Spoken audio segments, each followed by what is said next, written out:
Good day, everyone.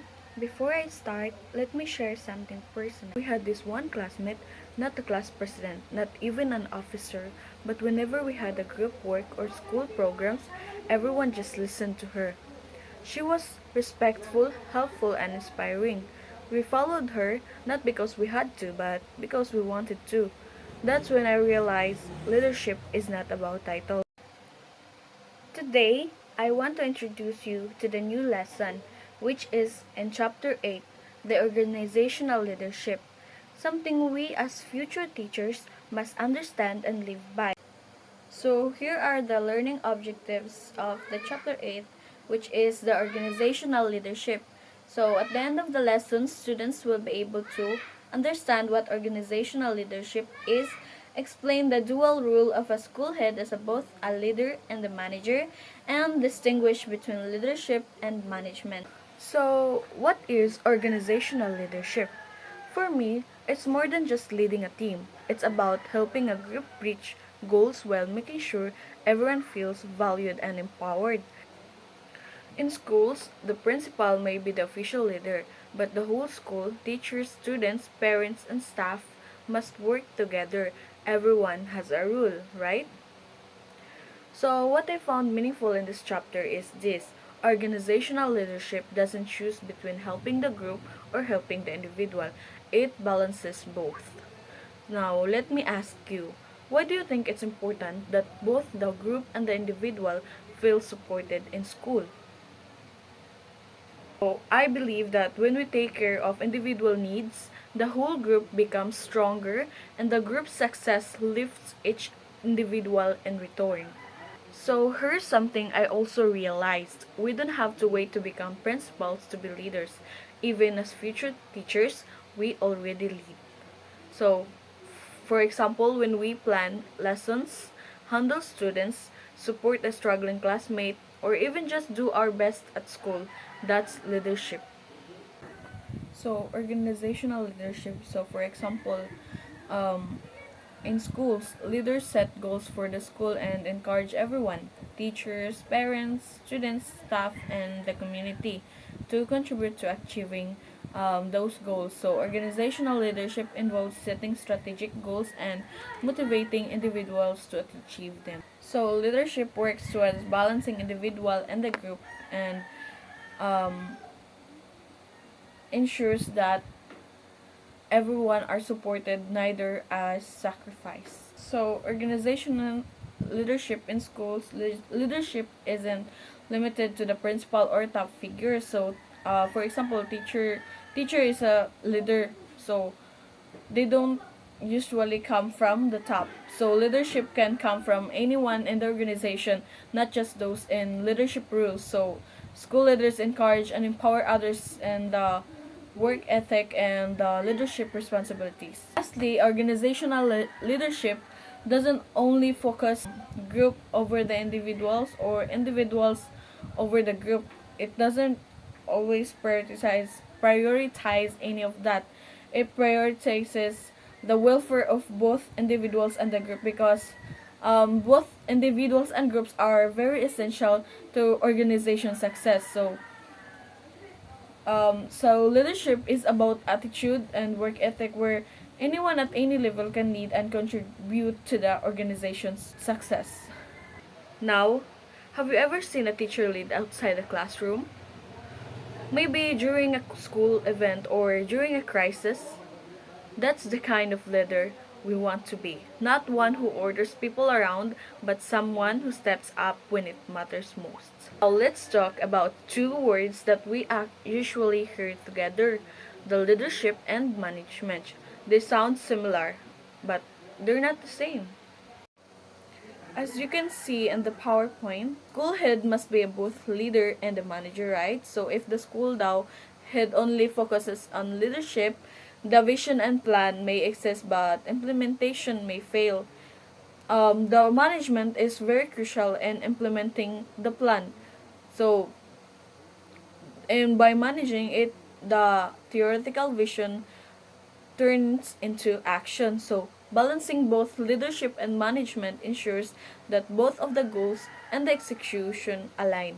Also daw, a school head leads the school and community in creating the vision, mission, goals, and improvement plan, while the responsibility of management is focused on ensuring tasks are carried out effectively, like the implementation of the plan, making sure necessary resources are available and qualified people are in place.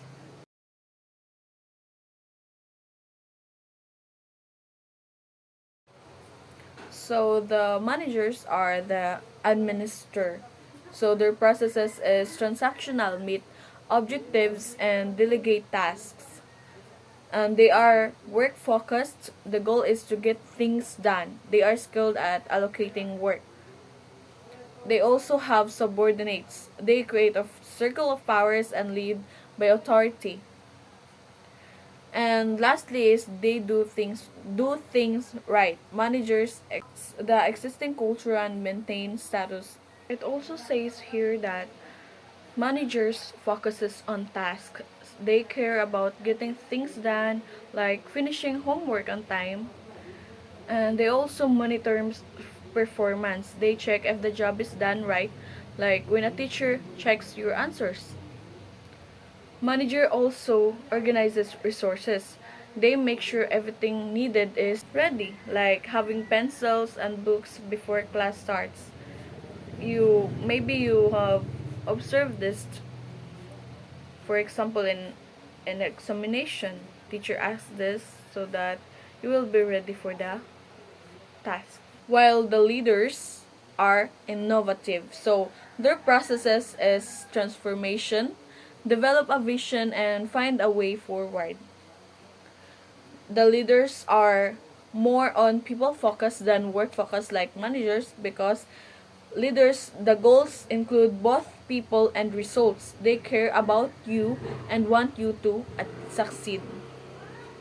While the managers have subordinates like members like that, while leaders have more followers. They have followers. They create circles of influence and lead by inspiration. Lastly is leaders do the right thing. Leaders shape the culture and drive integrity. Now let's dive into the leader's characteristics. So first is they inspire others. So a leader daw kay they makes other feel happy and excited to do their best.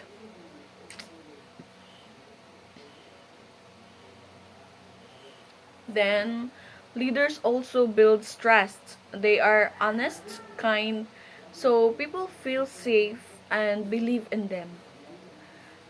Leaders also encourages growth. So they help others learn new things, like helping a friend, helping you read a hard word. Leaders often promotes teamwork.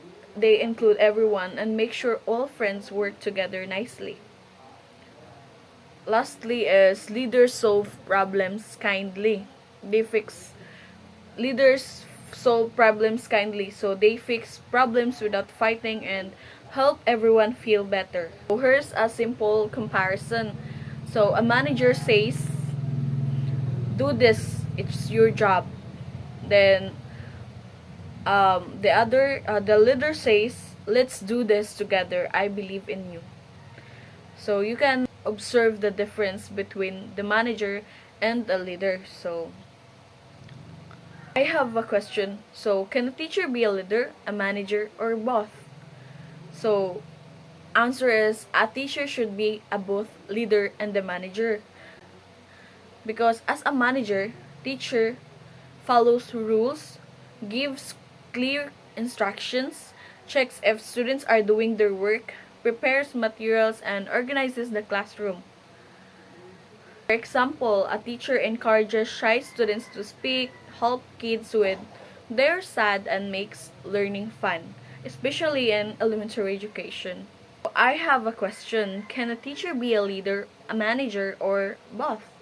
So the answer is a teacher should be both a leader and a manager. How? As a manager, a teacher follows school rules, gives clear instructions, checks if students are doing their work, prepares materials, and organizes the classroom. For example, a teacher makes a class schedule, checks homework, and reminds students to behave always.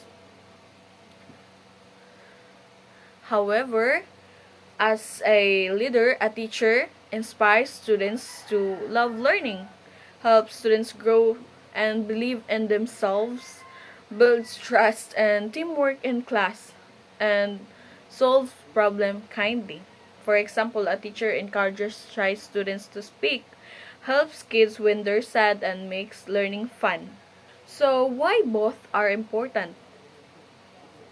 Why both um, leader and manager must be acquired for of a teacher. So a good teacher needs to organize the class. So it basically means it's teacher is a manager there, right? So and a good teacher guides students with the heart. So that defines the leader. So this way students learn not just with their minds but also with joy and confidence. But the best part is we can be both. As future teachers, we'll need to organize our classroom like a manager and at the same time inspire our students to lead. Both are necessary. So let me ask you, do you see yourself more as a manager or a leader or both?